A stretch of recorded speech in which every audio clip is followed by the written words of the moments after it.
atop the mountaintop of Mount Manitoba, it's How the Hell Did This Go #1? With my co-hosts, Brad Nelson, Andrea Tessmann, and of course me, Kirk Buchner, the owner, the operator. Right. I haven't done that yet. I'm getting there. The owner, the operator of NotInHallOfFame.com, the United States Athletic Hall of Fame. Vote for that now. You can. www.NotInHallOfFame.com/USA, and the Fictitious Athlete Hall of Fame and the Fictitious Rock and Roll Hall of Fame. And sometimes when we ask these questions, how the hell did it go #1? It's a hard question. This one really isn't hard. This is a pretty easy way to see why this went #1. And we are looking at LMFAO. Body rockets in the house tonight.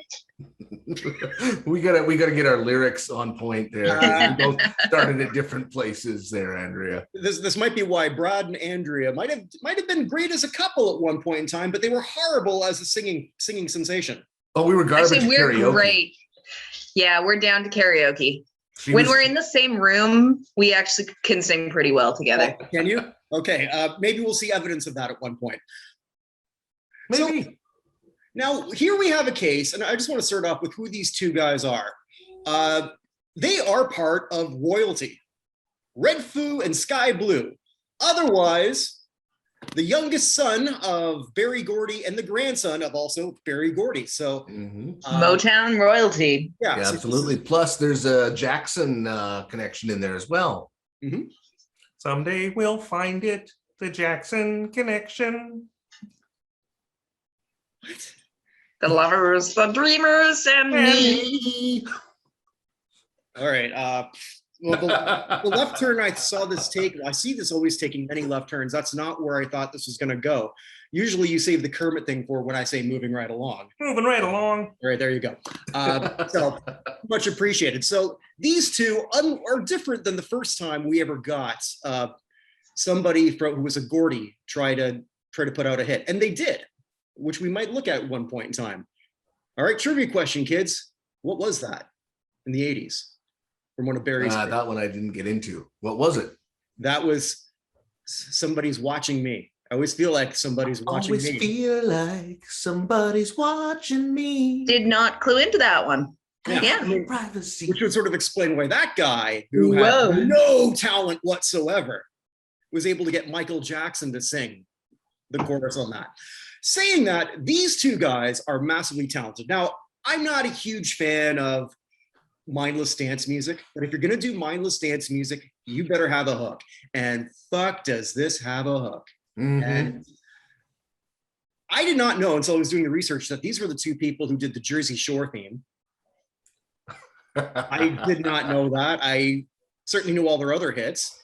They also, with the this Miami bitch was like was it the Chloe, one of the Kardashian chicks, Florida spin-off show? Oh yeah, it was two of the Kardashians, wasn't it? Was it? I don't know. I couldn't tell you. Are they all the same person anyway?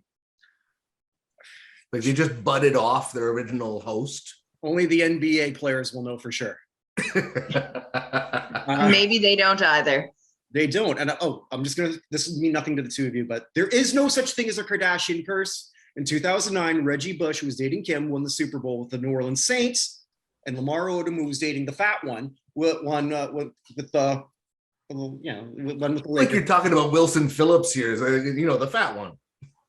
Well, no, I was, when we talked about Wilson Phillips before we made this a throuple, we pretty much said it was the hot one, the fat one, and the other one. Totally I would like to reinforce that you said that. I said that. Yes. I never referred to you as that. It's the hot one, the fat one, and the other one. It's like Destiny's Child was the super hot one, the pretty good looking one, and the other one. I still say we're going to have to get together in person and cuddle one of these days. If we're going to be a throuple, I want some cuddles out of it. Big Spoon called it. That's okay. I'm okay with being middle spoon or little spoon. That's fine. Just know that sometimes I get gassy. Now I don't know what I want. Well, tell me what you want, what you really, really want, Kirk. We could do that eventually. We probably will. But so these guys, they learned their craft from the best. Yes. Osmosis definitely worked well in the Gordy family here. because we've got two people who do they probably get breaks because of their name? Absolutely, but sometimes that's okay. Because wait till what I show you next week. So they may have got breaks because of their name, but they also grew up in amongst musical royalty. So some of that's gotta wear off on you to some extent, and you're in the scene and in the industry. So they were then mentored sort of by Will.i.am and taken on by him. Right around when Will.i.am had sold out. Oh, come on. I mean, you can't tell me that whole group wasn't one big sellout from the beginning. I actually can tell you that because we did cover this early. And yes, I think we decided that there was nothing about selling out with that group because they were never they were entirely. No, the first incarnation. Yeah, it started off as a sellout. And then they brought Fergie in, and that was it. No? Okay, where did Black Eyed Peas start off not selling out? When they when they actually weren't selling any music. Oh, yeah, okay. They were like a legitimate good hip hop band for quite a while. And then they ditched the talented singer they had and brought on Fergie and went where they went. And the rest is history.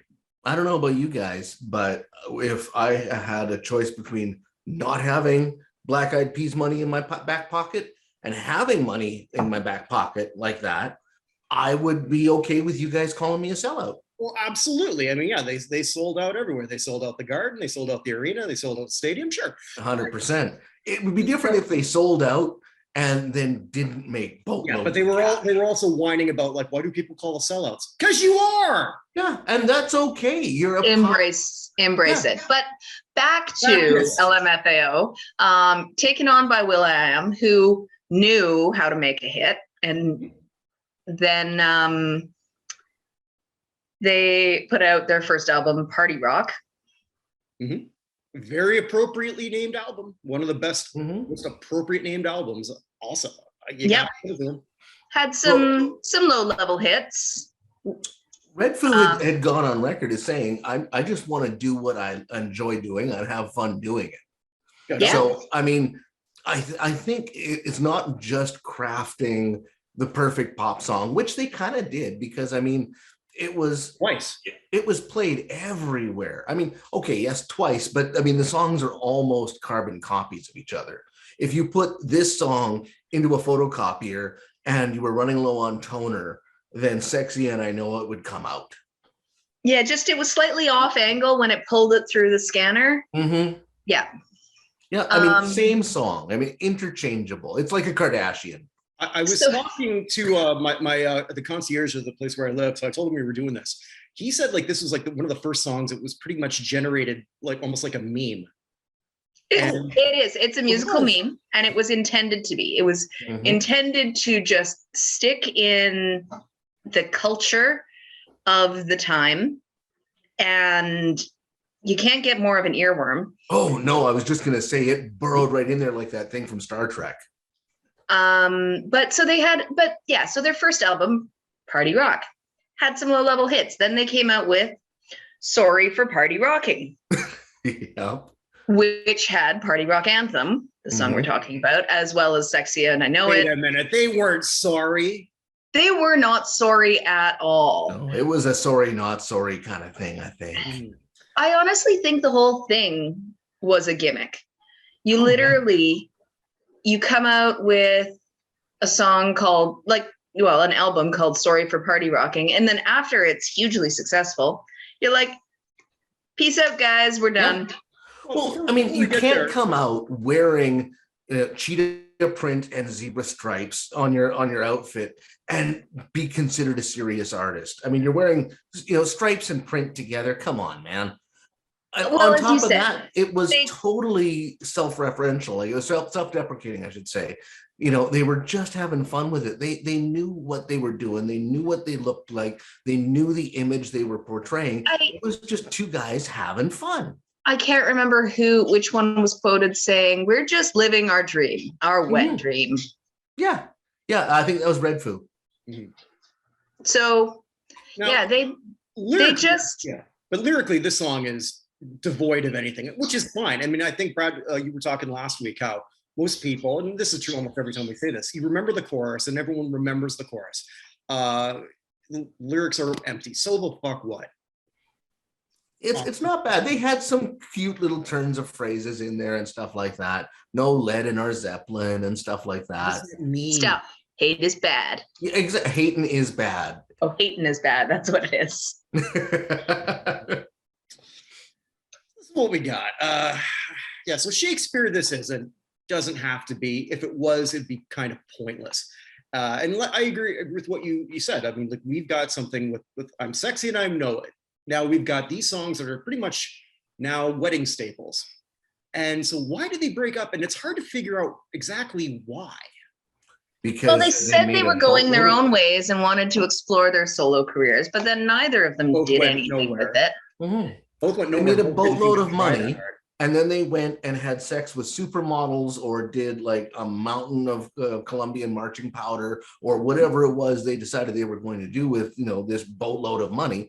They don't have to work ever again. They're going to get royalties upon royalties upon royalties for years. And they were rich to begin with, presumably. Well, coming from where they came from. There's family money there for sure. So they don't need to. Sure, but probably. Why bother if you don't have to work? Here's what I think, or what I think could happen. When you get that big, and they also played the Super Bowl, and that's with Madonna. Yes, I forgot all about that because I still remember. Like, I thought that was probably the best Madonna had ever been at embracing her age. Mm-hmm. Until everything she's done since. I didn't even know Madonna was still alive. Sure you did. Well, I haven't heard that she was dead. It's just she doesn't show up on my radar. Yeah. But look at me bringing everything back. So I wonder. I wonder if at this point they're thinking, okay, what do we do now? This is pretty much what we're good at.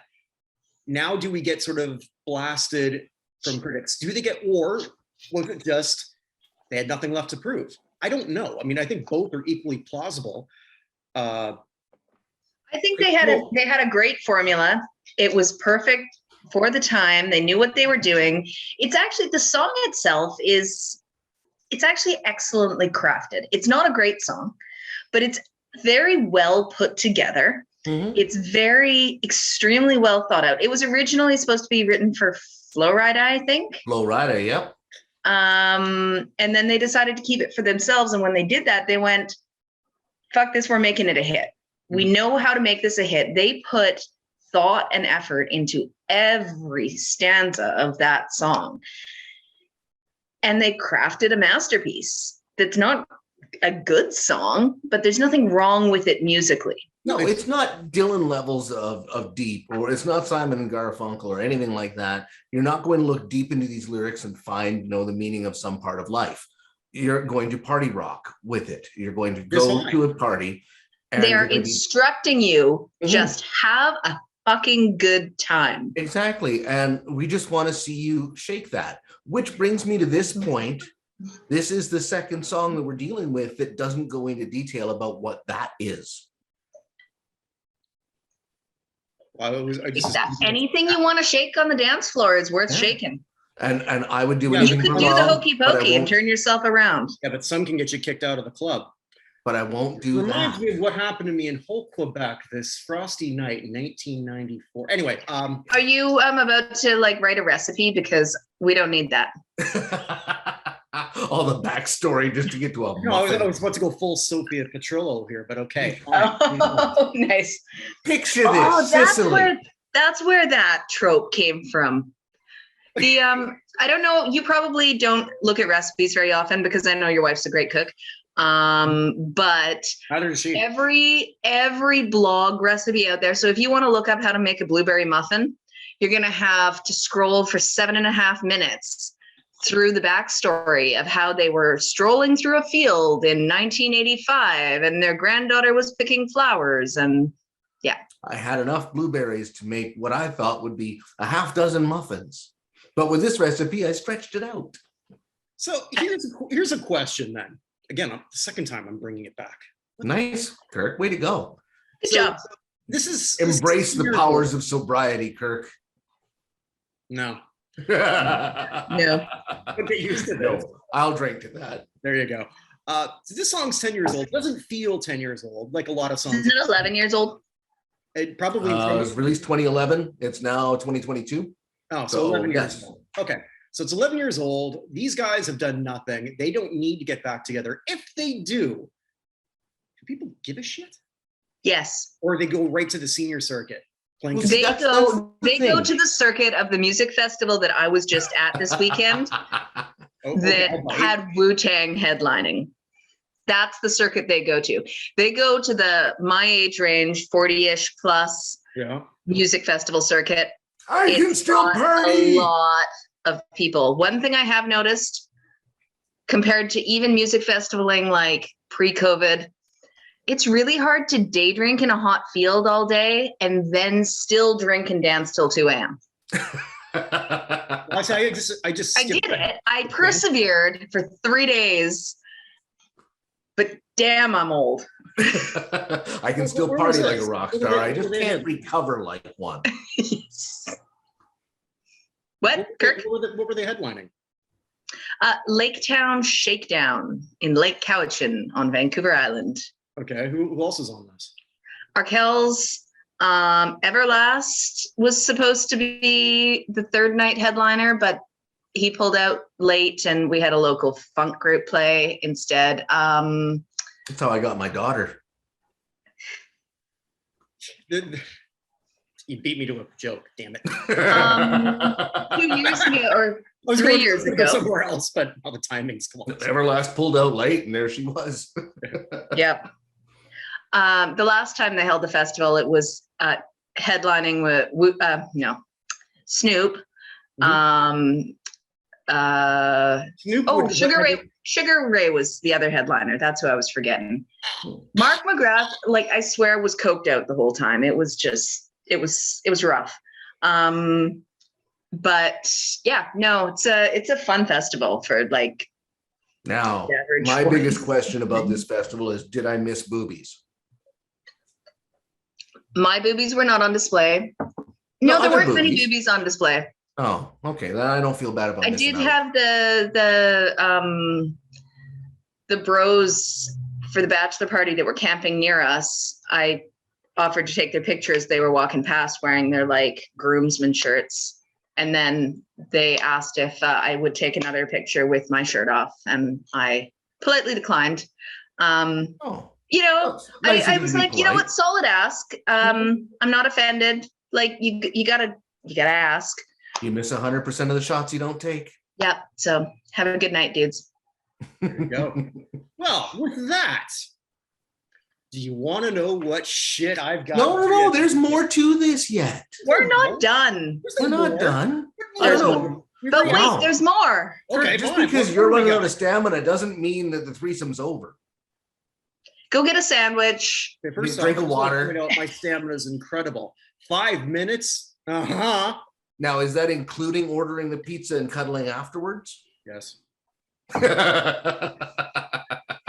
So the big thing that I loved about this one here, and the one thing that I wanted to touch on here, was that the Dawn of the Dead, I believe, had come out around this same time, the remake. And so they totally had the zombie thing. It's the 28 days later.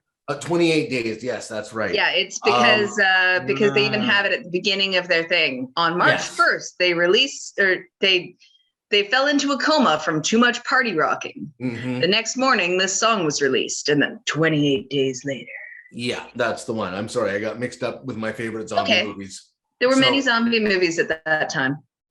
So we got 28 days later released, and they go through like this song is some kind of viral infection kind of thing. They get, pulled. Well, it absolutely was. It was a virus that infected your ears. I don't dance because I have found out what I look like when I dance, and it looks like me, a very uncoordinated white guy.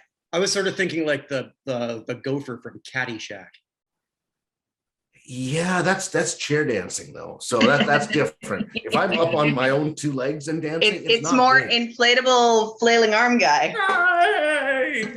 That reminds me when I went to this wedding I didn't want to go to because it was on a Sunday and my ex-wife dragged me to it and the Saints were playing the Jets. I don't want to go to a fucking wedding when the Saints are playing. So made me go. I shouldn't have been the only one laughing because it was a Jewish wedding, right? So they're doing that thing with people with their Nagila. they couldn't keep the bride up and she fell. That's what you get for making me miss. Yeah, so you've got the zombie vibe going on here, and the video was exceptionally well crafted yet again. Now having the money behind them, having will.i.am studio in behind them, definitely helped out a lot with having that budget.